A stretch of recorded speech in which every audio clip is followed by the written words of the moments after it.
सदाशिवसमारम्भां शङ्कराचार्यमध्यमाम् अस्मदाचार्यपर्यन्तां वन्दे गुरुपरम्परां श्रुतिस्मृतिपुराणानाम् आलयं करुणालयं नमामि भगवत्पादं शङ्करं लोकशङ्करं शङ्कराचार्यं केशवं बादरायणं सूत्रभाष्यकृतौ वन्दे भगवन्तौ पुनः पुनः ईश्वरो गुरुरात्मेति मूर्तिभेदविभागिने व्योमवद्व्याप्तदेहाय दक्षिणामूर्तये नमः। श्रीचिद्घनगणेशामं सुखं नित्यं सप्रकाशं व्यापकं नामरूपाधिष्ठानं बुद्धिबोध्यं बुद्धेर्दृक्यत्तु निर्मलम् अपारं सर्ववेदान्तवेद्यं प्रत्यक्परं महः तदेवाहन्नमत्वन्यदिति मे निश्चिता मतिः। श्रीगुरुभ्यो नमः।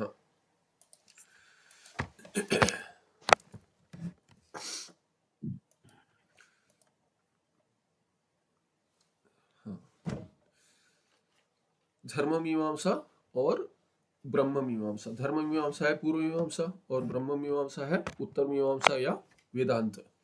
तो कहते हैं कि इदंच उत्तर मीमांसा, ये माने ब्रह्मसूत्र जिसकी बात करें। ब्रह्मसूत्र दिख नहीं रहा है, ग्लास फिर से फॉगी हो रखे। ठीक है, तो 4 अध्याय है इसमें। समन्वय अध्याय, अविरोध अध्याय, फिर साधन अध्याय और फल अध्याय, चतुर्थ। ये 4 अध्याय ब्रह्मसूत्र में। इदंच उत्तर मीमांसा रूपम शारीरकम शास्त्रम।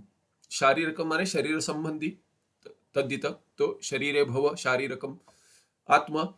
तो ये आत्मा के से जुड़ा हुआ जो शास्त्र है, आत्मा के बारे में जो विवरण बताता है, स्वरूप कथन करता है, सर्वशास्त्राणां प्रधान भूतम।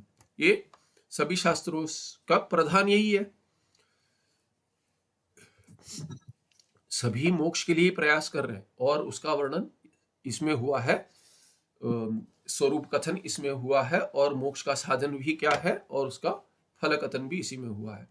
एतदेव मोक्षु भी उपादेयम। इसीलिए मोक्ष इच्छुक जो है साधक मुमुक्षु, उसको जिज्ञासु बनकर ब्रह्मसूत्र का ही, ब्रह्मसूत्र माने ब्रह्मसूत्र में जो विषय आया है उसी का ही ये उपादेयम, उसी को लेकर चलना चाहिए। साधन वही है, ज्ञाने नहीं वो मोक्षा।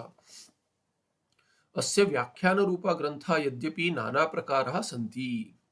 तो कहते इसके यद्यपि, तो आगे कहेंगे तथापि, ये व्याख्यान जो है इसका ब्रह्मसूत्र पर व्याख्यान 555 सूत्र, इस पर व्याख्यान बहुत सारे हैं। आगे बताएंगे नाना प्रकार कहेंगे, संति यद्यपि, यद्यपि क्या है इसीलिए आगे जाके पढ़ेंगे। तथापि श्री शंकर भगवत्पाद कृतम भाष्य रूपम व्याख्यानमेव मुमुक्षुभिः अत्याधारेण श्रोतव्यम। पर किसका श्रवण करना चाहिए? कहते इतने सारे भाष्य है, लोगों को रुचि आती है, इतने सारे हैं। जैसे हमने ईशोपनिषद के देखे 51 टीका है, तो कहते 51 टीका है, सभी का अभ्यास करते हैं। अरे वाह वाह वाह। अरे पहले अपने संप्रदाय का तो समाप्त कर दो।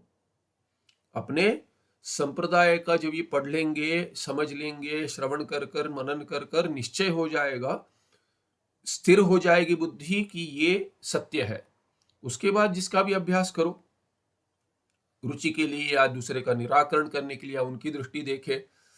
पर अपना ही यदि दृढ़ निश्चय नहीं हो पाया है अद्वैत तत्व, तो बाकियों का पढ़कर बुद्धि भ्रष्ट हो जाएगी, दृढ़ नहीं हो पाएगी विषय में। इसलिए कहते हैं श्री शंकर भगवत्पाद कृतम भाष्य रूपम व्याख्यानम। ये भाष्य, वास्तविक भाष्य वही है ब्रह्मसूत्र पे। सूत्र पर जो होता है उसी को भाष्य कहते हैं। उपनिषद पे तो गौण प्रयोग है। उपनिषद और गीता पर भाष्य जो कहते हैं वो गौण प्रयोग है, वो भाष्य नहीं है। वास्तविक भाष्य का लक्षण नहीं है। भाष्य तो सूत्र के ऊपर होता है, तो इससे जुड़ा हुआ है, इसीलिए उसको भी भाष्य कह देते हैं। और वही व्याख्यान क्या है? मोक्ष भी अति आदरेण, आदर पूर्वक श्रवण करना चाहिए उसका। और तच्च ज्ञान द्वारा मोक्ष फलम इति स्पष्टमेव। और मोक्ष द्वारा तत् मोक्ष फलम माने क्या? मोक्ष फलम बहुरी है। ये व्याख्यान जो है ना, भाष्य रूपम व्याख्यानम मोक्ष फलम माने क्या? मोक्षः फलम यस्य भाष्य रूपस्य व्याख्यानस्य तद व्याख्यानम मोक्ष फलम। तो मोक्ष जिसका फल है बहुरी हो जाएगा। अभी उसमें जो छूट गया था, क्या छूट गया था? हाँ, यह चौथा छूट गया था। यहाँ पे नाना प्रकार ये है ग्रंथ है व्याख्यान रूप ब्रह्मसूत्र पे। श्री शंकराचार्य भाष्यम 1, रामानुज भाष्यम 2, मध्व भाष्यम 3 और भास्कर आचार्य भाष्यम, ये 3 तो हमें पता है, शंकराचार्य, रामानुज और मध्व भाष्य, ये द्वैत है। रामानुज है विशिष्ट अद्वैत, और भास्कराचार्य मतलब फिर विष्णु स्वामी भाष्यम, फिर भट्ट भाष्यम, फिर विज्ञान भिक्षु भाष्यम, नीलकंठ भाष्यम इति अनंताः, इति यानी इत्यादि अनंताः क्या है, निर्भाष्यारूपाणि व्याख्यानानि सन्ति। ये नी क्या है, अनंतानी, अनंत यहाँ पे नहीं आ गया, अच्छा अनंतानी मैंने यहीं पढ़ लिया, अनंतानी भाष्य रूपाणी व्याख्यानानि सन्ति। तो अभी फॉग निकल गया, फिर भी आते रहता है, इसीलिए मैं क्या पढ़ूंगा, जरा आज थोड़ी त्रुटियां हो रही है। ये हाँ, अनंतानी भाष्य रूपाणी व्याख्यानानि सन्ति। तो अभी अगले पन्ने पे बताएंगे अनंतानी क्या है। अनंतानी माने अंत नहीं है, और भी लिख सकते हैं। अभी देखिए इधर दिया, ये केवल पढ़ेंगे हम, इस पे कुछ चर्चा नहीं होगी, नहीं माने ऊपर ही ऊपर देख लेंगे। यहाँ पे टिप्पणी में दिया है भाष्य रूपम पे कितने भाष्य और क्या क्या व्याख्यान है ब्रह्मसूत्र पे एक, ये भी संपूर्ण कथन नहीं अनंत है, उसमें से बताते कितने सारे अभी प्रसिद्ध है, मिल जाते हैं कुछ तो। अत्र भाष्य शब्देन श्रीमत् शंकर भगवत्पाद कृतम भाष्यम तत्शिष्य प्रशिष्यादि कृत भाष्य व्याख्यानानि च गृह्यन्ते। तो कहते हैं यहाँ पे भाष्य शब्द जो है, हम जो कहते हैं भाष्य का अभ्यास कीजिए, भाष्य पढ़ा रहे हैं, भाष्य पढ़ रहे हैं इत्यादि, तो भाष्य माने एक ही है हमारे लिए, तो भाष्य एक ही है, क्या है, शांकर भाष्य। पर वो शांकर भाष्य के सीमित नहीं है, शांकर भाष्य एक ही है माने शांकर भाष्य छोड़कर बाकी जो रामानुज इत्यादि भिन्न संप्रदाय के भाष्य, वो हमारे लिए भाष्य नहीं है। उन्होंने भी उसका नाम भाष्य, जैसे अभी विशिष्ट द्वैत का जो रामानुजीय भाष्य, उसको वो श्री भाष्य कहते हैं, श्री भाष्य कहते। तो हमारे लिए तो भाष्य एक ही है, और एक ही माने केवल सीमित भगवान भाष्यकार को ही नहीं है, उनके भाष्य को ही नहीं है, संप्रदाय उससे जो होती है, उससे जो उन पर जो टिप्पण इत्यादि है, व्याख्यान, सभी उसमें अंतर्गत है। क्योंकि वो जैसे कोई विषय है, उसके ऊपर पुस्तक है, कोई भी ले लीजिए, उसको कोई पढ़ा रहा है, जैसे कॉलेज में भी कहते हैं क्या पढ़ रहे हो, तो बोलते हैं हम ये साइंस में ये पढ़ रहे हैं, फिजिक्स में ये पढ़ रहे हैं इत्यादि, या इंजीनियरिंग में ये पढ़ रहे हैं, या प्रोग्रामिंग में जैसे कहेंगे प्रोग्रामिंग में हम C++, अरे किसके पुस्तक का अभ्यास कर रहे हो, तो कहेंगे ये स्त्राउस्त्रुप है, तो स्त्राउस्त्रुप C++ स्त्राउस्त्रुप करके पुस्तक है, तो उनका पढ़ रहे हैं। तो अभी उसके ऊपर जो पठन होगा क्लास में, वो क्या उससे भिन्न होगा, जो पढ़ाएंगे वो पुस्तक, यदि आपका सिलेबस है उस पे जो व्याख्यान चल रहा है, जो पढ़ा रहे, जो शैली है, वो सब उसी का है, वो सब उसी भाषा के अंतर्गत है। तो यदि भाषा माने वो प्रोग्रामिंग लैंग्वेज के अंतर्गत है, तो वैसे ही ये भाष्य का जब अभ्यास करें, तो वास्तविक देखिए सूत्र का अभ्यास होता है भाष्य से। सूत्र को पढ़कर उसका अर्थ लगाएंगे, यदि संस्कृत कोश लेकर जितना शब्द है उतना लेकर उसका अन्वय करेंगे, कहेंगे ऊपर सूत्र से कुछ आ रहा है, अन्वय लेंगे, अनुवृत्ति लेकर अन्वय करेंगे, उसको सूत्र का अभ्यास नहीं कहते। उसको कह सकते हैं, पर वास्तविक सूत्र का अभ्यास माने जो गांभीर्य है उसमें सूत्र में, वो उसका परिचय कौन देते हैं, भाष्यकार देते हैं, क्योंकि उसका अर्थ तो भिन्न भिन्न लगा है आचार्य।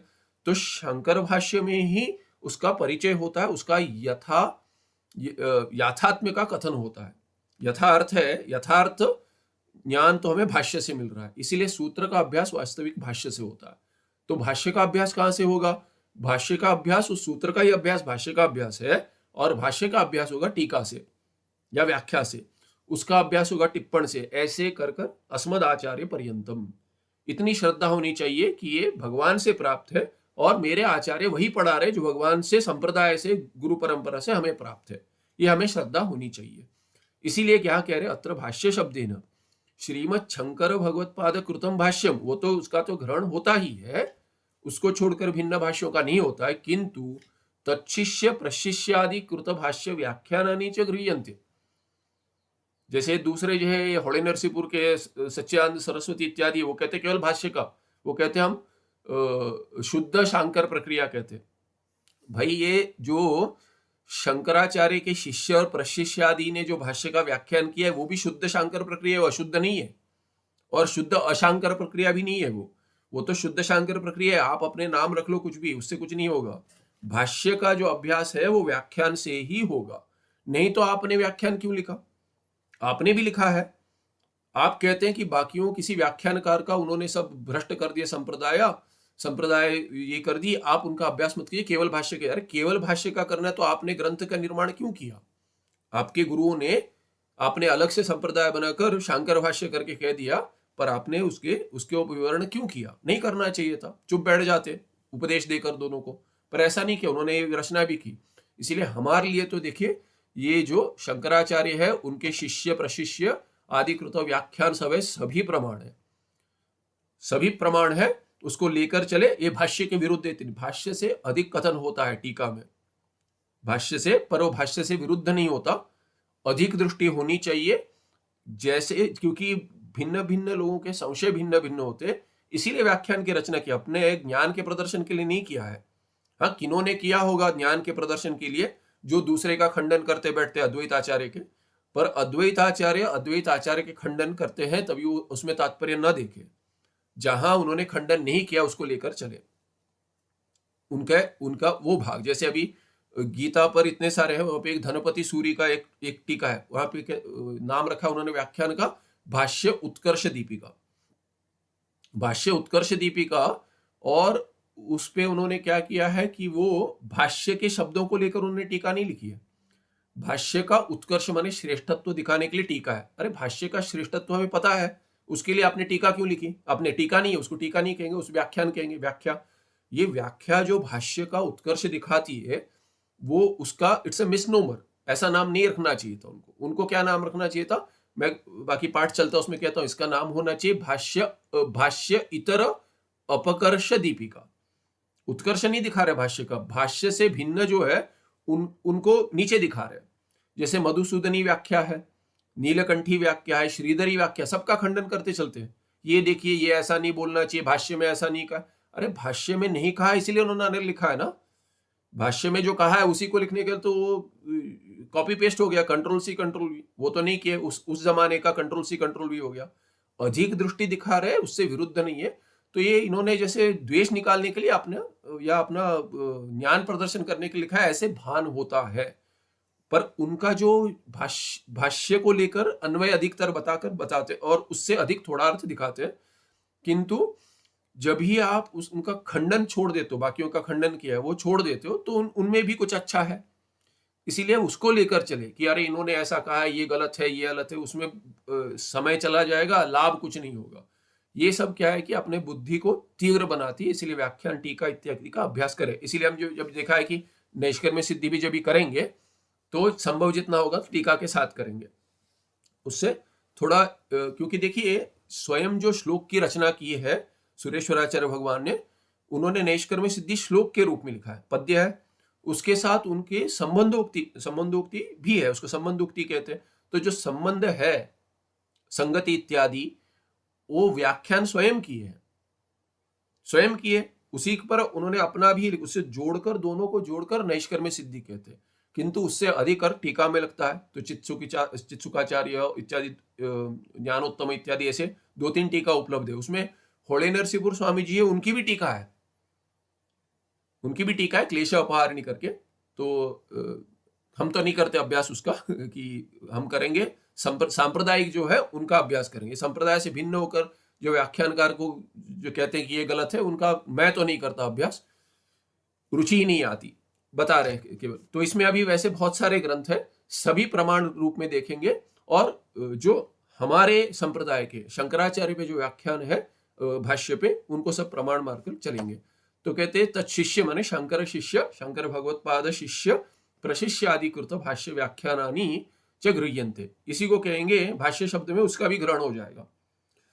शारीरक सूत्रमेव ब्रह्मसूत्रम इत्युच्यते। शारीरक सूत्र, ब्रह्मसूत्र, मुंड सूत्र इत्यादि कहते हैं। तत्र ये 555 सूत्र है करके कहा था संति। तद व्याख्यान उपव्याख्यानानि अत्र कानिचित लिख्यन्ते। तो कानिचित कह रहे, सब नहीं लिख रहे हैं, थोड़े प्रदर्शन करेंगे कैसे, देखिए किन किनों ने क्या क्या लिखा है, इसके रचना की है। कहेंगे व्याख्यान मत पढ़िए तो इनका क्या सब व्यर्थ हो गया, सब व्यर्थ हो गया, इसका सब अभ्यास करें, दूसरे को लाभ हो इसीलिए लिखे हैं। तो कहते हैं पहले तो ये कर्तृनाम है यहाँ पे, और मूल किस पर ये किस मूल पर लिखा है, माने किसको लेकर उन्होंने व्याख्यान किए, मूल लेकर व्याख्यान किए, किसको आधार लेकर व्याख्यान किए, किस पर व्याख्यान किया, और व्याख्यान का नाम है यहाँ पे। तो कुछ कुछ जगह त्रुटियां हैं इसमें, पर वही जो थोड़ी टाइपोस कहते हैं वैसे वैसे टंकण दोष है। श्री शंकर तो भगवत पादाचार्य का ब्रह्म सूत्र को मूल लेकर उन्होंने शारीरक भाष्य लिखा है। फिर पद्मपादाचार्य उनके शिष्य थे, शारीरक भाष्य को ही, इसी भाष्य को, शंकर भाष्य को मूल लेकर उन्होंने विजया भी दंडिनी करके भाष्य लिखा है। फिर ये श्री शंकराचार्य लिखे यहाँ पे, इस पर शारीरक भाष्य, उन्हीं के भाष्य को लेकर पंचपादिका लिखे। ऐसा इनका नाम क्यों दिया है, तो मुझे आप भान होता है ऐसा क्योंकि पद्मपादाचार्य ने ये पंचपादिका का की टीका लिखी थी। ये व्याख्यान जो है शारीरक भाष्य पद्मपादाचार्य की व्याख्या है पंचपादिका, पर क्या हो गया, ये जल गई कहते हैं, ये जल गई, आग लग गई, जल गई, ऐसे कुछ हो गया। इसीलिए श्री शंकराचार्य उनको सुनाए थे पहले कि मैंने ऐसे ऐसे रचना की है, वो सब जल गया। भगवत पादाचार्य ने सुनकर उसका, फिर जो सुना था उनके शिष्य ने जो कथन किया था वो सुनकर पूरा व्याख्यान कर दिया वैसे ही, तो पुनर्निर्मित हो गया। तो जो पद्मपादाचार्य ने लिखा था वही भगवत पादाचार्य गुरु को सुनाया था, ऐसे ऐसे मैंने व्याख्या लिखी आपके भाष्य पे, और फिर वो जल गया तो फिर शंकराचार्य ने उस जो था बुद्धिगत उसको उसका वर्णन कर दिया, उसका कथन कर दिया, तो पंचपादिक इसीलिए लिखा होगा ऐसे मानकर चलेंगे यहाँ पे। पर है ये पद्मपादाचार्य का ग्रंथ कहेंगे, श्री शंकराचार्य का नहीं मानते कोई पंचपादी का। फिर श्री प्रकाशात्मचरण, इन्होंने पंचपादी को लेकर विवरण लिखा। ये हमारी संप्रदाय मुख्य संप्रदाय विवरण, मैं बार बार कहता हूँ मुख्य संप्रदाय विवरण है। तो उसका मुख्य सिद्धांत के दृष्टि सृष्टिवाद, एक जीववाद जो है, ये विवरण वास्तविक वो है, पर इस पर मंद अधिकारियों के लिए और मध्यम अधिकारियों के लिए बाकी सृष्टिवाद दृष्टिवाद का वर्णन करते हैं, पर वो तुष्य तो दुर्जन न्यायिन है, वास्तविक वो तात्पर्य विषय वो नहीं है अंत में। फिर अखंडानंद भिक्षु, ठीक है, इतना तो ये मुख्य हो गया। श्री प्रकाशात्म श्रीचर प्रकाशात्म यति कहते थे, उन्होंने पंचपादिका पे विवरण लिखा है। तो ये विवरण क्या है, ब्रह्म सूत्र पर शांकर भाष्य, उस पर पंचपादिका और उस पर विवरण, ये संप्रदाय है मुख्य संप्रदाय। ठीक है, आगे नाम लेकर देखते हैं, मैंने नाम लेकर पढ़कर चलते, केवल संपूर्ण हो जाए ग्रंथ, इसीलिए समाप्ति के लिए। अखंडानंद भिक्षु, इन्होंने विवरण पर तत्वदीपन लिखा है, तत्वदीपन। विद्यारण्य मुनि ने विवरण पर विवरण प्रमेय संग्रह लिखा है, ये भी प्रसिद्ध ग्रंथ है, विद्यारण्य स्वामी ने लिखा है। फिर निरोसे आश्रमी, इन्होंने पंचपादिका पर एक टीका लिखी है। वाचस्पति मिश्र, इन्होंने वाचस्पति मिश्र ने तो सभी दर्शनों पे, 6 दर्शन है, 6 दर्शन पे भी इनका भाष्य है। भाष्य माने भाष्य नहीं है, भाष्य पर भाष्य है, भाष्य के ऊपर व्याख्यान है, व्याख्यान कहेंगे। तो इन्होंने शारीरिक व शंकर भाष्य लेकर भामती लिखा, ये दूसरी संप्रदाय भामती। तो ये भी प्रसिद्ध है, और योग पर इनके तत्व वैशारदी करके व्यास भाष्य पर टीका है, व्याख्यान है, वो भी प्रसिद्ध है। सांख्य पर सांख्य कौमुदी इत्यादि उन्होंने, वाचस्पति मिश्र ने सभी दर्शनों पर प्रामाणिक व्याख्या लिखी है। और ये इन्होंने क्या है कि सांख्य पर वेदांत दृष्टि से नहीं लिखी है, सभी दर्शन पर उन्होंने जो व्याख्या लिखी है वो उसी दर्शन को लेकर लिखी है, इसीलिए इनका अभ्यास बहुत था वाचस्पति मिश्र।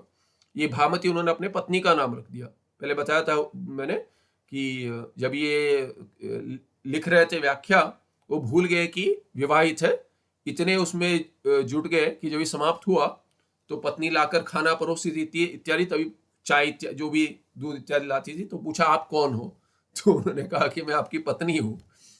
तो तभी उनको स्मरण आया, तो बोलते कि अरे मैंने कुछ घर का कार्य ही नहीं किया, कैसे घर चल रहा था, तो बोले मैं चला रही थी कैसे भी तो क्योंकि आप इतने बड़े काम में लगे थे, तो इसीलिए उन्होंने भामती करके अपनी पत्नी का नाम दे दिया ग्रंथ को उस आदर में। अमलानंद, ये भी अभी ये संप्रदाय, इस संप्रदाय में अप्पय दीक्षित ने भी बड़ा ये लिखा है, बहुत सारे अप्पय दीक्षित ने सिद्धांत लेश संग्रह की रचना की थी, उसमें सभी जो जो प्रक्रिया है उनका समन्वय किया है उसमें, और भिन्न इसका खंडन भी किया। अच्छा ग्रंथ है सिद्धांत लेश संग्रह। तो वही वो भामती के अनुयायी थे। तो उन्होंने, तो देखिए वाचस्पति मिश्रा ने भामती शांकर भाष्य प्रीत, तो एक हो गया ब्रह्मसूत्र, फिर हो गया शांकर भाष्य, उसके बाद भामती। भामती के ऊपर कल्पतरु है, ये अमलानंद ने भामती के ऊपर कल्पतरु लिखी। कल्पतरु के ऊपर अप्पय दीक्षित भगवान ने परिमला लिखा। तो ये परिमल तक कितना है देखिए। और ये सब टीकाएं हैं, ये ऐसे टिप्पण, छोटे मोटे टिप्पण नहीं है। फिर अद्वैतानंद शारीरिक भाष्य लेकर ये इतने, ये अभी दो संप्रदाय होगी, भामती की एक, विवरण की। फिर अद्वैतानंद ने शारीरिक भाष्य पे ब्रह्म विद्याभरण लिखा है। आनंद गिरी ने न्याय निर्णय, न्याय नहीं न्याय होना चाहिए, न्याय निर्णय क्लिष्ट है, छोटा है, क्लिष्ट है, पर ये एक शांकर भाष्य पे टीका है। इन्हीं को भगवान टीकाकार कहते हैं। आनंद गिरी भगवान ने तो इनको टीकाकार क्यों कहा है? टीकाकार जो शब्द है वो टीकाकार में क्रू में जो अण प्रत्यय लगता है वो प्रत्यय ताच्छील्य लगता है, तच्छील, कि ऐसे नहीं एक हाथ टीका लिख दिए तो उसको, उनको टीकाकार नहीं कहते। ये भाष्यकार किनको कहते हैं? जिन्होंने भाष्य लिखा है और जीवन भर अधिकतर यही काम किया, यही उनका माने यही उनका जीवन था। जैसे कि जीवनी जैसे थी, ये कहते क्या शैली थी उनकी, भाष्य की रचना करना। वैसे टीकाकार वो है जिन्होंने भाष्य के ऊपर एक हाथ पर नहीं लिखे हैं, एक हाथ दो पर। इन्होंने तो क्या है कि जितने शांकर भाष्य सभी पर इनकी टीका है, इसलिए इनको भगवान टीकाकार कहते हैं। फिर रामानंद, इन्होंने रामानंद जो हमने थोड़ा अध्यास भाष्य के समय पर इसका अभ्यास किया था, रत्नप्रभा, यहाँ पे एक पुस्तक खुली है रत्नप्रभा, तो ये भाष्य रत्नप्रभा कहते हैं। ये रामानंद जो थे उन्होंने शांकर भाष्य पे, ये वास्तविक हाँ शांकर भाष्य पे रत्नप्रभा है। इसके रत्न प्रभा के ऊपर एक टीका है। ये रत्नप्रभा तो इसको तो व्याख्या कहते हैं, रत्नप्रभा व्याख्या। इसके ऊपर एक टीका पूर्णानंदिया, बहुत क्लिष्ट है। इसका लगभग आधा अभ्यास किया था हमने, जब भी हमने ये देखा था, सुभाष जी थे, तो ये भाष्य रत्न प्रभा के ऊपर किसी ने कहा था कि केवल रत्न प्रभा नहीं, मैं सोच रहा था अध्यास भाष्य कहा था किसी ने, तो बोला केवल अध्यास भाष्य करेंगे। फिर सोचा चलो रत्न प्रभा कर लेते। फिर किसी ने कहा रत्न प्रभा कर ही रहे तो पूर्णानंदिया कर लीजिए। फिर मैंने देखा पूर्णानंदिया किसी ने पढ़ाया नहीं है। जितने मेरे पास जो जिनका पढ़ता हूँ जिनसे, उन्होंने किन्होंने भी वो पूर्णानंदिया संपूर्ण नहीं पढ़ाया। तो इतना क्लिष्ट हो गया, उसको आधे में छोड़ दिया, कि क्योंकि अधिकतर जब भी भाष्य नहीं था उसके पहले जो रत्नप्रभा थे उसको तो लेकर रत्नप्रभा और पूर्णानंदिया लेकर चले। जब भी भाष्य शुरू हो गया तो 3-3 करने पड़ रहे थे, भाष्य देखो, फिर रत्नप्रभा देखो, फिर टीका देखो। तो ये पुस्तक भी उतना ठीक नहीं था, तो उसके बाद हमने धीरे धीरे कम कर छोड़ दिया उसको। बहुत क्लिष्ट है तर्क पूर्णानंदिया में। और वो अभी तो उसका अद्वैत शारदा वेबसाइट पे भी आ गया, तभी नहीं था। तो कहाँ कहीं तो हमें वो संशय होता था कि ये शब्द क्या है, तो कुछ तो अर्थ लगा लेते थे, तो क्योंकि त्रुटियां बहुत थी। अभी अद्वैत शारदा पर भी पूर्णानंदी आ गई टीका। ठीक है, ये हो गया। फिर सर्वज्ञात्म मुनि का संक्षेप शारीरक, ये भी बहुत प्रसिद्ध ग्रंथ है। संपूर्ण ब्रह्मसूत्र को संक्षेप में उन्होंने कथन किया है, ये भी श्लोक रूप में है। इसके ऊपर भी व्याख्या इत्यादि होगी। मधुसूदन स्वामी ने ये देखे संक्षेप शारीरिक पर मधुसूदनी व्याख्या है। तो शांकर भाष्य के ऊपर संक्षेप शारीरिक सर्वज्ञात्म मुनि का, ये प्रसिद्ध है। बहुत बार इस प्रमाण के रूप में टीकाकार कथन भी करते हैं, कहीं कहीं टीका भिन्न भिन्न व्याख्या में आते हैं। फिर मधुसूदन स्वामी ने उसके ऊपर संक्षेप शारीरिक पर एक टीका लिखा है। नहीं, यहाँ पे तो लिखा है कि शारीरिक भाष्य पर संक्षेप शारीरिक इनका है, मुझे नहीं लगता ऐसा है। ये स्पष्ट नहीं है क्या है, क्योंकि यहाँ पे तो डिट्टो मार्क कर दिया ना, यहाँ पे डिट्टो मार्क कर दिया, तो मुझे नहीं लगता है मधुसूदन स्वामी ने संक्षेप शारीरिक करके कोई लिखा है। मुझे लगता है संक्षेप शारीरिक के ऊपर व्याख्या हो उनकी, ऐसे संभव है। ठीक है, फिर अभी आगे तो प्रसिद्ध अधिक नहीं मिलेंगे, कुछ है वेदांत कल्पलतिका इत्यादि, न्याय रक्षामणि अप्पय दीक्षित है। तो देखिए कितना सारा है। रामाश्रमी में संक्षेप शारीरिक के ऊपर टीका है। फिर नारायण सरस्वती ने शारीरिक भाष्य पर वार्तिक लिखा है। ये देखिए कोई वार्तिक कह रहे हैं, कोई वार्तिक लिखा है इन्होंने, वार्तिक श्लोक के रूप में होगा। बालकृष्णानंद है, उन्होंने भी वार्तिक लिखा है भाष्य के ऊपर। मधुसूदन स्वामी ने भाष्य के ऊपर वेदांत कल्पलतिका लिखी है।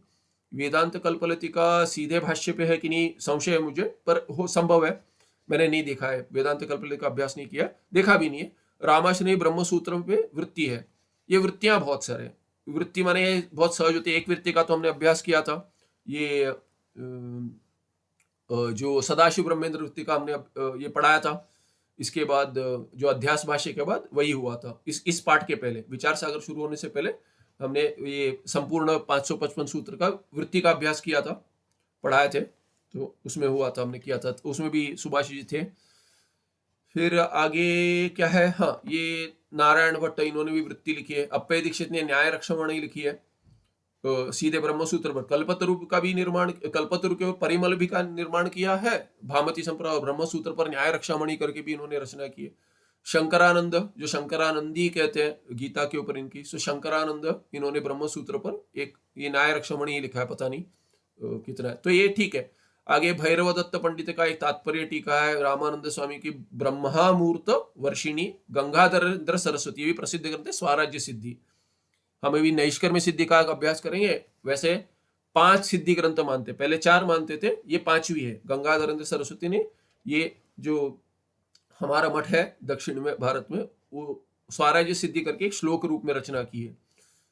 ये भी सुंदर ग्रंथ है। इस पे 5 सिद्धि ग्रंथ है। एक अद्वैत सिद्धि बहुत प्रसिद्ध है, नैष्कर्म्य सिद्धि दूसरी, उसके पहले एक इष्ट सिद्धि, चौथा इष्ट सिद्धि, फिर ब्रह्म सिद्धि मंडन मिश्रा की, इष्ट सिद्धि विमुक्तात्मन, और स्वराज्य सिद्धि गंगाधर सरस्वती शंकराचार्य है।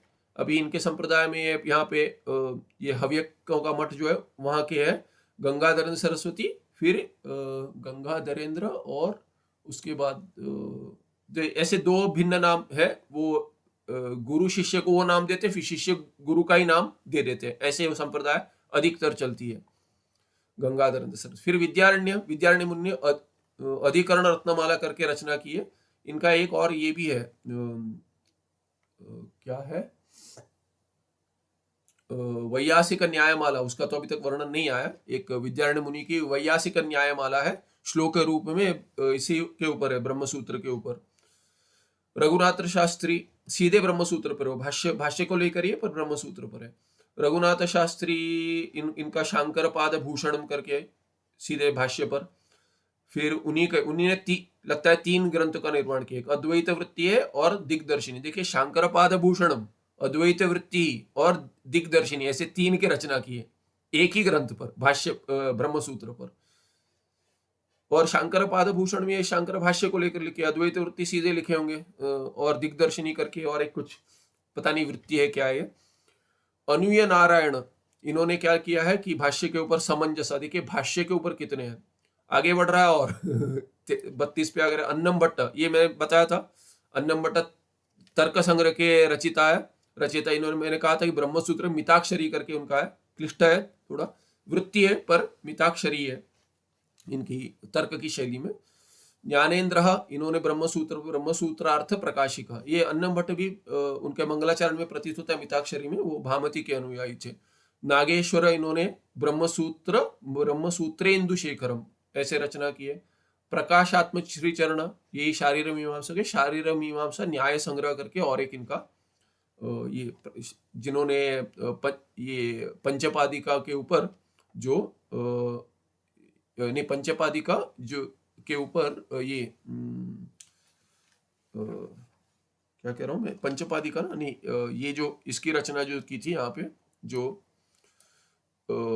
जो विवरण कहा है श्री प्रकाशात्मक, इन्हीं का होगा, श्री प्रकाशात्मक चरण उन्हीं को कहते हैं, यहाँ पे लिखा है, तो उनका ये भी है ग्रंथ न्याय संग्रह। फिर ब्रह्मानंद सरस्वती, इनका वेदांत सूत्र मुक्तावली, ब्रह्मानंद सरस्वती, ये तो ब्रह्म सूत्र के ऊपर है। भवदेव इनकी वृत्ति है। रंगनाथ इनके विद्वज्जन मनोहरा, ये सब ब्रह्म सूत्र पर है, सीधे वृत्तियां होगी अधिकतर। स्वयं प्रकाशानंद इनका वेदांत वचन भूषणम। जगन्नाथ यतीश्वर शारीरिक भाष्यम भाष्य दीपिका, उसके ऊपर भाष्य के ऊपर है। अमलानंद इनका ब्रह्म सूत्र को लेकर शास्त्र दर्पण है।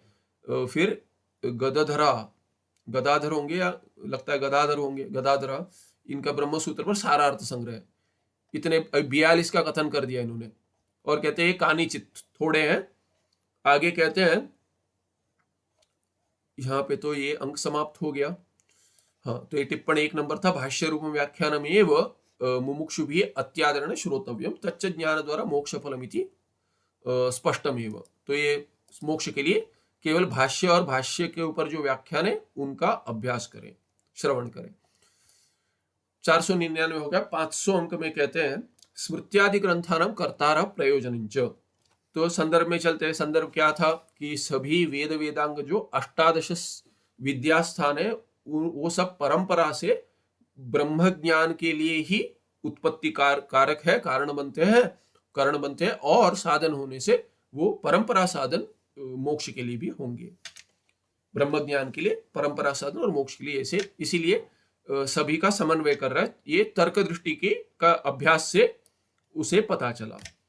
तो स्मृति का क्या है? स्मृति के कर्ता कौन है और उसका क्या प्रयोजन है उनका, उन्हीं सभी स्मृतियों का। तो कहते हैं मनु, देखिए मनुस्मृति प्रसिद्ध है, फिर याज्ञवल्क्य स्मृति, विष्णु स्मृति, यमो अंगिरा, वशिष्ठ, दक्ष, संवर्त, शातातप, पराशर, गौतम स्मृति कहते हैं, पाराशर स्मृति, शंख लिखित, हारित, बहुत सारे तो हमने सुने भी नहीं है। आपस्तंभ, शुक्र, बृहस्पति, व्यास, कात्यायन, देवल, नारद एवं आदि भी सर्वज्ञ ही, इन सभी को इन्होंने सर्वज्ञ कह दिया। तो इन सर्वज्ञों के द्वारा जो वेद अनुसारिणः स्मृति नाम का ग्रंथ रचिता, जो रचना किए गए ग्रंथों की जो स्मृति है और वेद के अनुसारी है, तो क्या प्रमाण नहीं होंगे? तो जहां तक स्मृति वेद के विरुद्ध कुछ कथन नहीं करती तब तक प्रमाण है। ये संप्रदाय स्वतः प्रमाण है, स्मृति जो कुछ भी कहती है वो प्रमाण है। कब तक प्रमाण मानेंगे? जब तक वो वेद से विरुद्ध कुछ कथन नहीं करती। वेद से विरुद्ध यदि प्रतिभान हो रहा है तो उसका त्याग कर देंगे, या तो उसमें जोड़कर कुछ उसके अर्थ भिन्न लगाना पड़ेगा। जोड़कर माने उसका लक्षणा करके अर्थ भिन्न करना पड़ेगा। ते एव धर्मशास्त्राणि भवन्ति, इन्हीं को धर्मशास्त्र कहते हैं। तेषु वर्णाश्रम कायिक वाचिक मानसिक कर्माणि उक्तानि, उनमें क्या किसका वर्णन है? तो कहते हैं वर्णाश्रम धर्म का वर्णन है। उसमें कौन से कर्म होते थे? कायिक होंगे, वाचिक होंगे, मानसिक होंगे, उन सभी कर्मों का वर्णन वहीं पे होता है। इसीलिए वो भी क्या है कि धर्म का कथन करती है, और धर्म चित्त शुद्धि का कारण बनता है, और उपासना का कथन हुआ तो एकाग्रता कारण बनेगा, इसीलिए परंपरा साधन बनेगा ज्ञान के लिए। एतेषापि अंतःकरण शुद्धि द्वारा ज्ञानोत्पत्त्या मोक्ष सिद्धिरेव प्रयोजनम। तो मोक्ष की सिद्धि प्रयोजन है परंपरा से। क्यों? ये चित्त शुद्धि कराते हैं, बिना उसके ज्ञान उत्पन्न नहीं होगा, इसीलिए उनका त्याग नहीं कर सकते। तो परंपरा साधन कहेंगे, परंपरा साधन, और इसको क्या ये दोनों करने चाहिए कि हाँ, इनको कहेंगे क्रम समुच्चय, क्रम से समुच्चय होगा इनका। पहले इनका दोनों साथ में नहीं करेंगे, ज्ञान और उसका समुच्चय साथ में मोक्ष कारक नहीं बनता, विरुद्ध है ये। इसमें कर्ता कर्म तो कर्ता करेगा, और ज्ञान कांड में कहा गया आप कर्ता हो ही नहीं, वह कर्ता हो। तो कर्ता तो कर्तृत्व रखकर भोक्तृत्व का पहले त्याग करेंगे चित्त शुद्धि के लिए, धीरे धीरे फिर कर्तृत्व हट जाएगा, तब ज्ञान में जाएंगे। तो क्रम समुच्चय कहते हैं इसे, एक के बाद एक समुच्चय हो जाएगा, दोनों एक साथ समुच्चय नहीं होता। तो ये हो गया प्रयोजन क्या है? मोक्ष सिद्धिरेव प्रयोजनम एतेषामपि ग्रंथानां स्मृति, ये स्मृति जो स्मृति नामक ग्रंथानां सांख्य शास्त्र, योग शास्त्र, वैष्णव तंत्र, शैव तंत्र आदिनापि। तो कहते हैं अभी सांख्य शास्त्र, योग शास्त्र पहले कथन किया था थोड़ा, पर इनका क्या प्रयोजन है दर्शन का। फिर कहते हैं अभी तो तंत्र भी आ गया, वैष्णव तंत्र है, शैव तंत्र है इत्यादि, उनका तेषामपि धर्मशास्त्र एवं अंतर्भाव। वो कहाँ पे? इसी धर्मशास्त्र में अंतर्भाव हो जाता है उनका, इसीलिए वो भी परंपरा से साधन है। मानसिक उपासना रूप कर्म निरूपकत्वात्। क्यों धर्मशास्त्र में जोड़ते? वो तो कर्म का कथन नहीं करते। तो कहते कर्म तो कायिक वाचिक मानसिक तीनों होते हैं। तो सांख्य शास्त्र, योग शास्त्र, वैष्णव और शैव तंत्र में मानसिक उपासना कर्म होता है, उपासना होती है उसमें। तंत्र में तो उपासना बहुत करते हैं। तो ये उपासना कर्म होने से, उनमें मानसिक रूप उपासना कर्म होने से निरूपण करते हैं, इसीलिए वो भी धर्मशास्त्र में अंतर्गत है। अभी सांख्य का कहते हैं क्या है सांख्य, फिर अभी भिन्न भिन्न लेंगे, सांख्य, योग शास्त्र, वैष्णव तंत्र इत्यादि। अभी वो लेकर जिनका विरोध नहीं है जिनका साक्षात विरोध नहीं है और परंपरा से साधन बनने की योग्यता है, उनको कहेंगे ये सब मोक्ष के लिए उपकारक है। जिन अंश में जिस जिस अंश में विरोध है, वेद से विरोध है, या कुछ जैसे कहेंगे चालू वर्ष में कि उल्टा सीधा लिखा हुआ है, चालू भाषा में कुछ उल्टा सीधा करते हैं तो उनका त्याग देंगे। पर जिस अंश में आवश्यकता है, कोई कर रहा है, उसे लाभ हो रहा है चित्त शुद्धि के लिए, चित्त शुद्धि द्वारा ज्ञान उत्पादक होगा, इसीलिए उसको मान लेंगे। ये अभी इनकी दृष्टि है। 501 में कहते हैं सांख्य शास्त्र प्रयोजनम। सांख्य शास्त्र का क्या प्रयोजन है? कहते हैं कपिलः सांख्य शास्त्रम षडध्याय रूपम रचयाम बभूव। कपिल मुनि ने सांख्य शास्त्र की रचना की है 6 अध्यायों में। अभी इसमें 6 अध्याय में क्या क्या आता है? कहते हैं तत्र प्रथमाध्याय तत्शास्त्र विषय प्रतिपाद्यते। तो इसका विषय क्या है सांख्य शास्त्र का? इसका जैसे इंट्रोडक्शन के रूप में ऊपर ही ऊपर उसका विषय का प्रतिपादन किया है। क्या है, क्या विषय है? द्वितीय अध्याय महत्तत्व अहंकारादय प्रधान कार्याणि उच्यन्ते। तो सांख्य में क्या है कि एक पुरुष है और एक है प्रकृति। प्रकृति को कहेंगे प्रधान, तो पुरुष और प्रधान, या तो मूल प्रकृति कहते जो पुरुष प्रधान लेंगे। पुरुष है चेतन, असंग चेतन, जैसे कथन किया है त्वम पद का लक्ष्यार्थ जो है उसी को लेकर चलते हैं और उससे हटकर एक मुख्य पुरुष मानते हैं भिन्न, पर ये ईश्वर नहीं मानते। तो सब पुरुष, नाना पुरुष है, असंग है पर नाना है, व्यापक है, नाना है। तो ये कथन जो है त्वम पद के विचार के लिए तो ठीक है, और जगत की जो सृष्टि हुई है उसको भी लेकर वो उनका जो विचार जो हुआ है ना तत्वों का, वो ठीक है।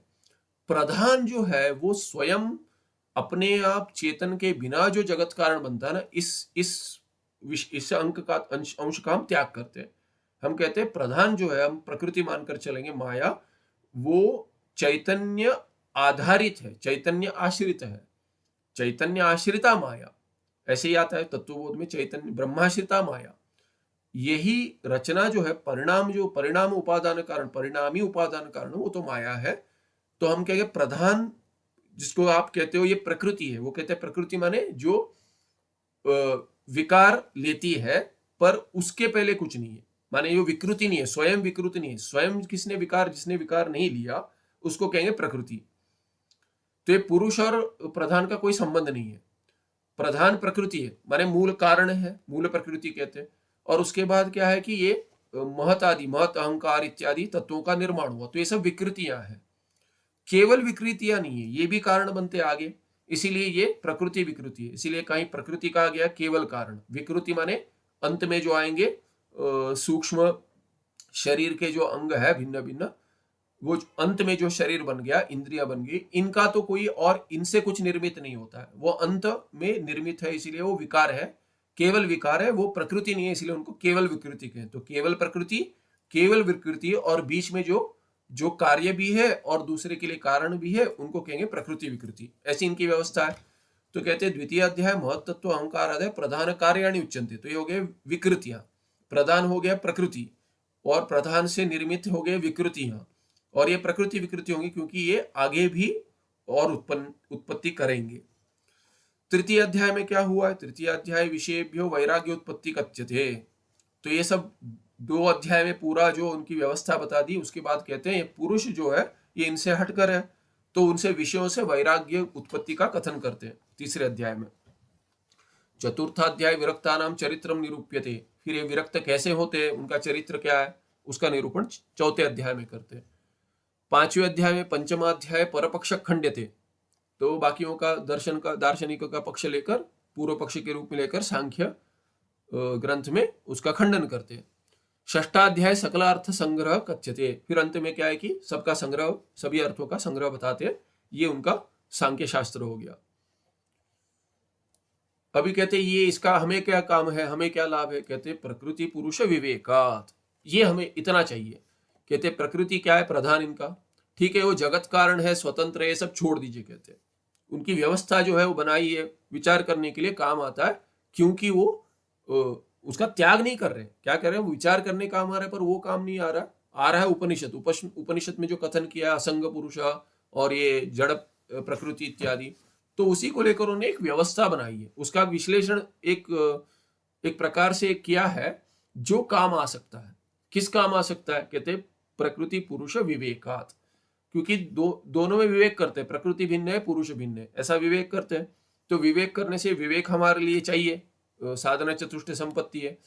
और पुरुष असंग इति ज्ञानम सांख्य शास्त्र प्रयोजनम, इस विवेक से क्या उत्पन्न होगा? मैं जो पुरुष हूं, मैंने ये शरीर को लेकर पुरुष हूं, स्त्री हूं, जो भी हूं, पर वास्तविक क्या है कि आत्मा जो पुरुष स्वरूप है, पुरुष माने क्या? पूर्णात् पुरुषा, क्योंकि संपूर्ण पूर्ण करता है, तुरीय, इसीलिए उसको पुरुष कहते हैं। या दूसरी उत्पत्ति क्या? पुरी शेते इति वा, पुरी माने ये शरीर जो है जैसे कि एक ग्राम है, उसमें ये शेते माने लेंगे तो सोता है, सोता नहीं है, सोता माने असंग होकर रहता है, वैसे जो जिसके कारण सब चलता है, इसीलिए उसको कहते हैं पुरुषा। तो ये आत्मा पुरुष है, तो मैं जो पुरुष हूं, आत्मा हूं, वो असंग हूं, ऐसे ये ज्ञान उत्पन्न करता है विवेक। इसीलिए सांख्य शास्त्र का प्रयोजन है। तत्शास्त्र से अपनी त्वमपद लक्ष्यार्थ शोधन द्वारा, त्वत्पद नहीं त्वमपद, त्वमपद का लक्ष्यार्थ शोधन होता है इससे, इसीलिए महावाक्य जन्य ज्ञान उपयोगित्वात् मोक्ष एवं फलम। तो कहते तत्वमसी में तत्पद त्वमपद असी पद का विचार करते, 3 पद है, तो त्वमपद के लिए तो काम आता है, तो इसका त्याग क्यों करेंगे? अंश में तो काम आता है। हाँ, उनका हम त्वमपद विचार होने के बाद जब भी शोधन हो गया, ये मेरा स्वरूप है शरीर से हटकर, उसके बाद ये संपूर्ण स्वरूप नहीं है मेरा, मैं पूर्ण कैसे हूं? मैं अपूर्ण रह जाऊंगा यदि बाकी सब भी आत्मा त्वमपद के लक्ष्यार्थ मुझसे भिन्न रह गए। और उतना ही नहीं, बाकी जीव मुझसे भिन्न रह गए, जो भी लक्ष्यार्थ है त्वमपद का, चैतन्य स्वरूप वो भी है और मैं भी हूं, तो दोनों एक है। और जो सृष्टिकर्ता पुरुष है वो एक है, और उसका जो प्रधान है और उससे जो उत्पन्न हुआ है जो प्रपंच है वो सत्य है कि नहीं, ये कथन नहीं होता, ये इसका वर्णन नहीं होता, सांख्य शास्त्र में नहीं होगा। धन्यवाद। इसीलिए क्या है कि ये उतना ही सीमित है, इतना ही सीमित है, इसके ऊपर कुछ काम नहीं आएगा।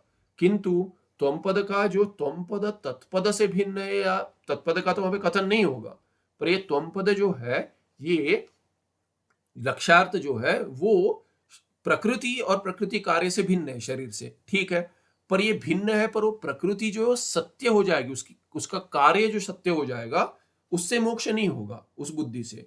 इसीलिए वो आपसे भिन्न नहीं रह सकता, उसमें मिथ्यात्व निश्चय होना चाहिए। मिथ्यात्व निश्चय वेदांत में होगा।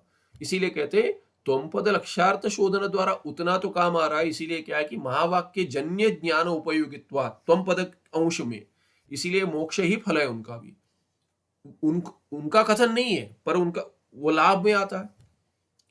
वो लाभ मैंने जो मुमुक्षु है, जो वेदांत का अभ्यास कर रहा है, उसमें यदि सांख्य ने जो वर्णन किया है वो आसानी से यदि सहजता से समझ में आ रहा है तो उसको लेकर भी चले, पर उनका निर्णय जो हुआ है वो शास्त्र विरुद्ध जो है उसका त्याग कर दे। ये हो गया। तो ये सांख्य क्या हो गया, इनका तो वो थ्योरी हो गई, अभी उसका प्रैक्टिकल आएगा योग शास्त्र में। तो क्या उसका अभ्यास योग शास्त्र में होता है, यहाँ पे तो केवल अक्षर अभ्यास जैसे कहेंगे, जैसे हो गया कि वाक्य संगति लगे, विचार के लिए कह दिया, पर विचार करना और उससे हटाना, ये एक क्रम से, अंग से, एक एक अंग से, वो सब आता है योग शास्त्र में।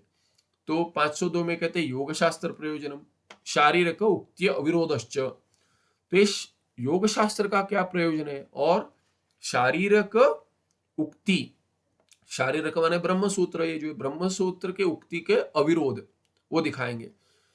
कहते हैं योग शास्त्रम पाद चतुष्टय उपेतम, इसमें 4 पाद है।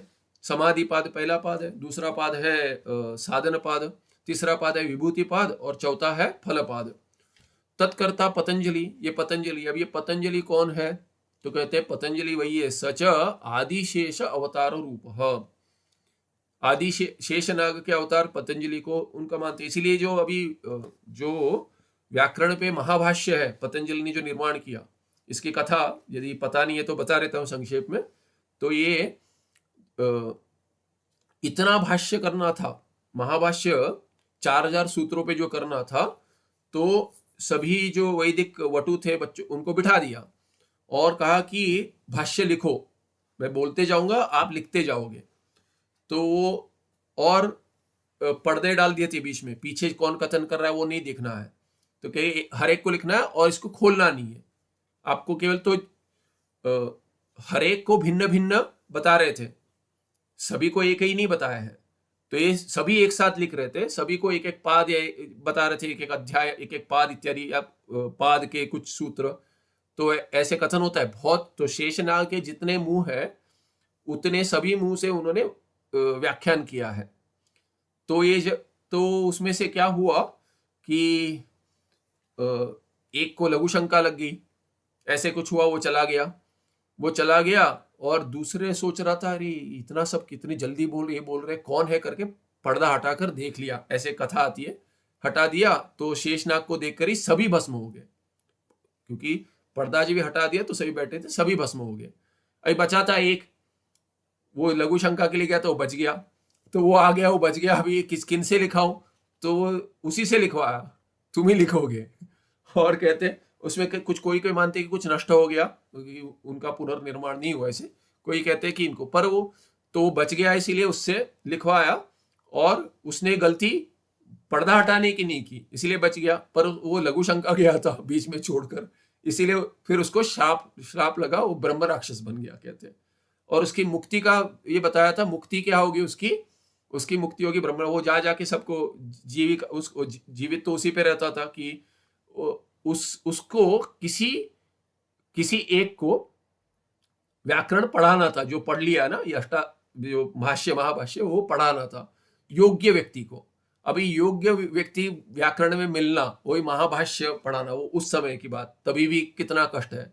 तो ये पढ़ तो लिया इसने, अभी ज्ञान देना नहीं, तो जब ही वो देगा एक शिष्य को तब जाकर इसे मुक्ति होगी ब्रह्म राक्षस इससे, शरीर से। तो इसीलिए वो वृक्ष में रहता था और आने जाने को जो भी आता जाता था रास्ता रोककर व्याकरण के प्रश्न पूछता था, यदि उत्तर गलत है तो खा जाओ और ठीक दिया तो उसको पढ़ा दो, ये सोचकर बहुत वर्षों तक नहीं मिला। फिर एक मिले थे गोविंद भगवतपाद कहते कोई, तो कहते तो वो मिले थे तो उनको पढ़ाया, तो उनको प्रश्न पूछा, तो ये प्रसिद्ध प्रश्न है, पूछा व्याकरण का क्या है, पक धातु, पच धातु जो है, पच धातु बोल दिया ऐसे, पच धातु का निष्ठा रूप क्या है, त प्रत्यय जोड़ते तो उसका रूप क्या बनेगा। तो बहुतों ने पकता पकता बोल दिया तो खा लिया, भोजन बन गए। तो एक मिले, उन्होंने कहा क्या है, पचो वह सूत्र है, पचो वह, तो पक्वह बनता है, पक्व बनता है त प्रत्यय का रूप, तो त को वह आदेश हो जाता है, वकार हो जाता है, तकार को वकार, पचो वह, तो पक्वह कहा तो प्रसन्न हो गए कि मैं ब्रह्म राक्षस से अभी छूट गया। फिर उन्होंने उसको पढ़ाया, उनको पढ़ाया इत्यादि, ऐसे कथन होता है। तो ये पतंजलि सच आदिशेष अवतार रूप, उनका अवतार है। कस्यचन ऋषे संध्या उपासन समये तद अंजलि पुटाद उद्भूय भूमौ पतितत्वात् पतंजलि नामना प्रसिद्ध। और इन्होंने और एक कथा कह दी कि क्या है, संक्षेप में ये संक्षेप होता है, किस नाम से प्रसिद्ध है, पतंजलि। क्यों, तो कहते कोई ऋषि संध्या कर रहे थे, संध्या उपासन करते समय उनके अंजलि, जो अंजलि पुटा है जो अर्घ्य देने के लिए बनाते, उससे भूमि में उसमें आकर, उसमें उत्पन्न होकर भूमि में पतित हो गए, वे गिर गए, भूमि पर गिर गए, इसलिए पतंजलि करके नाम है उनका। ठीक है, माने ये हो गया पतंजलि। इसीलिए क्या है कि इन्होंने योग शास्त्र की रचना की। अभी देखिए साक्षात भगवान नारायण के जो आसन है और ये भी है छत्र छाया, उन्हीं के छत्र छाया पे सोते हैं भगवान नारायण, तो उनसे रचित है, उसको अप्रमाण मानेंगे क्या, ये संशय होगा। तो कहते हैं कि इन्होंने योग शास्त्र का निर्माण किया तो अप्रमाण नहीं होगा। सच स्थूल शरीर गत रोग रूप मल निवृत्त्यर्थम चिकित्सा ग्रंथम अकरोत्, अशुद्ध पदोच्चारण रूप वांगमल निवृत्त्यर्थम पाणिनीय व्याकरण से भाष्यम चकार, विक्षेप रूप अंतःकरण मल अपनयाय योग सूत्र रचयामास तत्र। ये तीन ग्रंथ उनके प्रसिद्ध है, श्लोक में भी आता है, 3 ग्रंथ है। कहते हैं अशुद्ध पद उच्चारण रूप, अच्छा समय हो गया वैसे भी, ठीक है। ये देख रहा था मैंने, मेरा मोबाइल कहीं पड़ा हुआ है, उस ये चार्जर पे नहीं लगा हुआ है। ठीक है, कहते हैं सच स्थूल शरीर गत रोग। तो आयुर्वेदिक शास्त्र लिखा है इन्होंने, आयुर्वेदिक शास्त्र प्रसिद्ध चिकित्सा ग्रंथ है उनका एक। तो ये क्या है कि रोग, स्थूल शरीर में जो रोग है, वैसे रोग रूप वही रोग रूप मल है। स्थूल शरीर में क्या मल है, रोग के रूप में मल आता है। उसकी निवृत्ति के लिए चिकित्सा ग्रंथ आयुर्वेदिक की रचना की। फिर अशुद्ध पदोच्चारण, वाचिक रोग क्या है, अशुद्ध कुछ बोल देते हैं कि शस शकलो शकलो महाभूत ऐसे कहते हैं, या क्या है स्वजनो श्वाजनो महाभूत, स्वजन को स्वजन कह देंगे। तो स्वजन हो गए अपने अपने जो ये है रिश्तेदार है, वो आए स्वजन, हमारे स्वजन है कह रहे हैं, स्वजन कह दिया। स्वजन माने कुत्ते, हमारे कुत्ते करके कह दिया, ठीक नहीं होगा। तो स्वजनो स्वजनो महाभूत करके श्लोक है इत्यादि एक, ये इसीलिए संस्कृत का अभ्यास करें। तो अशुद्ध पद उच्चारण रूप वाकमल जो है, वाकमल की निवृत्ति के लिए पाणिनीय व्याकरण का भाष्य किया इन्होंने, चकार। फिर विक्षेप रूप अंतःकरण मल, अंतःकरण का मल तो ये हो गया ऊपर कायिक, आगे हो गया वाचिक, अभी हो गया मानसिक, तीनों भी किया है। मानसिक क्या है, विक्षेप रूप अंतःकरण मल अपनयाय, इसको हटाने के लिए योग सूत्रम रचयामास। अभी कहते हैं यहाँ पे योग शास्त्र में आ गए, जो मानसिक अंतःकरण में विक्षेप जो होता है वो मल है, उसको हटाने के लिए योग सूत्र। तत्र च प्रथम पाद, इन 4 पाद में क्या है, हमने देखा कि प्रथम पाद में चित्त, यहाँ पे चित्त कर दिया, चित्त होना चाहिए, या तो क नहीं होगा, ठीक है। चित्त वृत्ति निरोध रूप समाधि तत्साधन भूता अभ्यास वैराग्यादेश्च निरूपिता। तो यहाँ पे क्या, चित्त वृत्ति निरोध रूप, ये समाधि जो है चित्त वृत्ति का निरोध है, माने चित्त का जो परिणाम होता है अंतःकरण के परिणाम, उसको वृत्ति कहेंगे, उसका निरोध करना वही समाधि है। और उसका साधन क्या है, तत्साधन भूता अभ्यास वैराग्य, अभ्यास वैराग्याभ्याम तन्निरोध सूत्र है, योग सूत्र कि चित्त वृत्ति निरोध कैसे होगा, तो अभ्यास वैराग्याभ्याम तन्निरोध, ऐसे सूत्र है कुछ समझ। फिर और भगवान गीताचार्य कहते हैं अभ्यासेन च कौन्तेय वैराग्येण च गृह्यते, समाधि लगाओ वो लग जाएगा, ये है। तो कहते हैं कि साधन क्या है, बार बार करने से नहीं हो रहा है, बार बार करो। बच्चे को इसीलिए कहते हैं बार बार अभ्यास, इसी को अभ्यास कहते हैं। व्याकरण में भी वो जो द्वित्व होने के बाद चलता है, वो उसका द्वित्व हो जाता है एक बार, उसके बाद और बार बार देखते इसका और क्या होगा, और क्या, उसको अभ्यास कार्य कहते हैं। वैराग्य तो कहते हैं बाकी से खेल कूद से वैराग्य, समझ में नहीं आ रहा है, कहते बच्चा कहता है पढ़ रहा हूँ समझ में नहीं आ रहा, तो पढ़ो, बार बार पढ़ो। तो साथ में वीडियो गेम खेलते खेलते, टीवी देखते देखते नहीं, कहते वैराग्य उससे हटकर पढ़ो। बाकी से दृष्टि हटनी चाहिए, इसमें लगनी चाहिए, तब होगा। एक बार नहीं 4 बार करना पड़ेगा, 4 नहीं 8 बार, पर समझ नहीं आएगा ऐसा नहीं होगा, मंदों को भी समझ में आएगा। तो इसीलिए क्या है कि अभ्यास वैराग्य इसका साधन है कह दिया। द्वितीय पादे विक्षिप्त चित्तस्य, विक्षिप्त चित्त बहुव्रीहि है, विक्षिप्तम चित्तम यस्य साधकस्य तस्य विक्षिप्त चित्तस्य समाधि साधनी भूतानि यम नियम आसन प्राणायाम प्रत्याहार धारणा ध्यान समाधि नामकानि अष्टांगानि उक्तानि। तो लंबा समास कर दिया इन्होंने। विक्षिप्त चित्त को क्या है, उसको उसके समाधि लगे, इसके लिए साधन क्या है, तो कहते हैं साधन है अष्टांग। तो अष्टांग क्या है, कहते हैं यम नियम आसन प्राणायाम प्रत्याहार धारणा ध्यान समाधि नामकानी नपुंसकलिंग में नामकानी, ऐसे नाम वाले, नामकानी हो गया बहुव्रीहि, नामकानी अंत तक।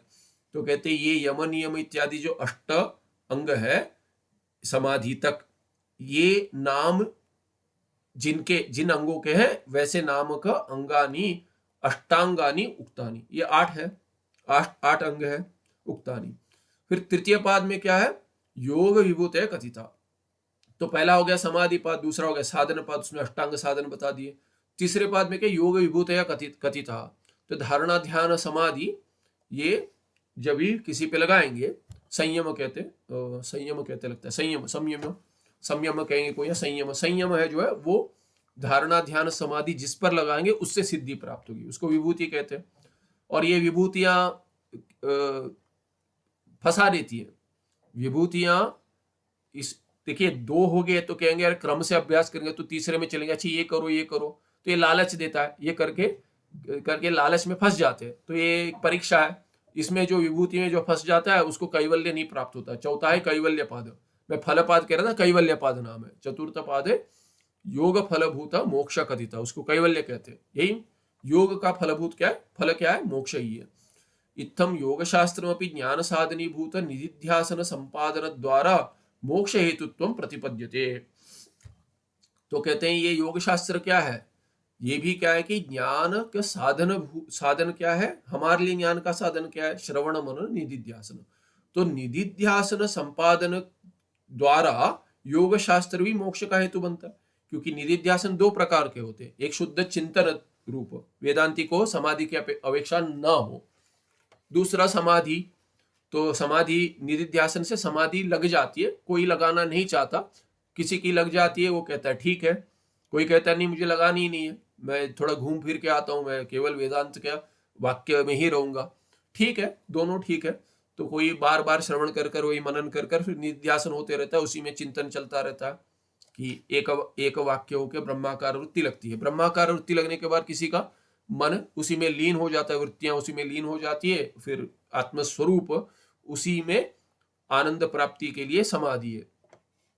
तो दोनों है। तो जब योग शास्त्र उसमें समाधि अभ्यास में काम आ रहा है, या यम नियम प्राणायाम इत्यादि तो काम आ रहा है, तो निधिध्यासन रूप में तो एक तो समाधि रूप है, इसीलिए कहते हैं मोक्ष हेतुत्व प्रतिपद्यते योग शास्त्रम। योग शास्त्र को भी मोक्ष का हेतु मानेंगे। बन गया वो शारीरिक सूत्रेषु यत् सांख्य योग खंडनम कृतम। अभी कहते हैं आप कह रहे हो मोक्ष का साधन है, और कहते हैं यहाँ पे शारीरिक उक्ति अविरोधश्च। शारीरिक उक्ति, अभी शारीरिक उक्ति ब्रह्म सूत्र में तो कहते हैं कि सांख्य और योग का खंडन किया, तो आपने जो कथन किया योग शास्त्र का प्रयोजन मोक्ष के लिए हेतु बनता है, परंपरा से निधिध्यासन के लिए साधनीभूत निधिध्यासन जो साधनभूत है, निधिध्यासन साधन नहीं, ज्ञान साधनीभूत निधिध्यासन संपादन द्वारा निधिध्यासन संपादन के लिए काम आ रहा है। तो आपका तो वाक्य जो है विचार सागर कर्ता का, जो आपका जो कथन हो गया यहाँ पे, ये तो ब्रह्म सूत्र और भाष्य के विरोध में है, सूत्र का विरोध हो गया यहाँ पे। ऐसे कहेंगे तो कहते नहीं, क्यों कहते शारीरिक सूत्रेषु यत् सांख्य, यहाँ पे यह छूट गया, सांख्य एक समस्त पद है, सांख्य योग खंडनम कृतम, जो सांख्य और योग का खंडन ब्रह्मसूत्र में किया गया है, तत् उपनिषद विरुद्ध अर्थ प्रतिपादक तद्व्याख्यान खंडन रूपम एव।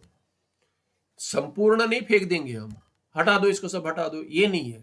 कहते जहां उपनिषद से विरुद्ध अर्थ का प्रतिपादन किया गया है, वैसे प्रतिपादक व्याख्यान जो है सांख्य और योग पे जो व्याख्यान है, जो विरुद्ध उपनिषद से विरुद्ध जो कथन करते, उसका खंडन है ये ब्रह्म सूत्र में, न कि मूल सूत्र का। न तो मूल सूत्र खंडन रूपम, मूल सूत्र का खंडन नहीं करते। आप देखेंगे अभी कैलाशादि संप्रदाय में जहां पर आपको किसी शब्द का अर्थ बताना है, उसका लक्षण यदि तर्क में आया है, जैसे हम बहुत बार देखते हैं स्मृति भिन्नम ज्ञानम अनुभव, ये तर्कशास्त्र में आया है, उनका लक्षण है ये। हमने दूसरा नहीं बनाया, यदि हमने दूसरा नहीं बनाया उसका लेकर चलेंगे, क्योंकि हम उसको अप्रमाण नहीं मानते। और या भिन्न भी कुछ देना है तो इसका क्या लक्षण है, तो उसका अभ्यास करते तो सांख्य कौमुदी में जो आया है या योग में जो आया है उसको लेकर चलते। अस्मिता का लक्षण आएगा योग शास्त्र में, उसको लेकर चलेंगे। तो जहां जिस अंश में विरोध है उसको त्याग करेंगे, पूरा संपूर्ण नहीं छोड़ देंगे। तो कहते हैं मूल सूत्र का खंडन नहीं हुआ है, एवं न्याय वैशेषिक सूत्र खंडनम अपि। और कहते हैं केवल ये सांख्य और योग तक सीमित नहीं है, न्याय और वैशेषिक सूत्रों में भी जो आया है तद विरुद्धार्थ प्रतिपादक व्याख्यान खंडनार्थम एव, उसमें भी क्या है, खंडन जो है वो केवल उनके व्याख्यानों का खंडन हुआ है, सूत्र का खंडन साक्षात नहीं हुआ है। वहां पे सूत्र का जो इन्होंने अर्थ लगाया है वो गलत है, क्योंकि भगवान भाष्यकर कहीं एक जगह पे न्याय सूत्र देते हैं, न्याय सूत्र शब्दता देते हैं और क्या कहते हैं, कहते हैं आचार्याणाम वचनम करके प्रमाण के रूप में देते हैं आचार्य। और आचार्य किनको कह रहे हैं, न्याय सूत्र जिन्होंने रचना की वो सूत्र को प्रमाण देते हैं, तो हम उसमें उसका खंडन नहीं करते, जहां विरुद्ध है उस अंश को त्याग त्याग देंगे।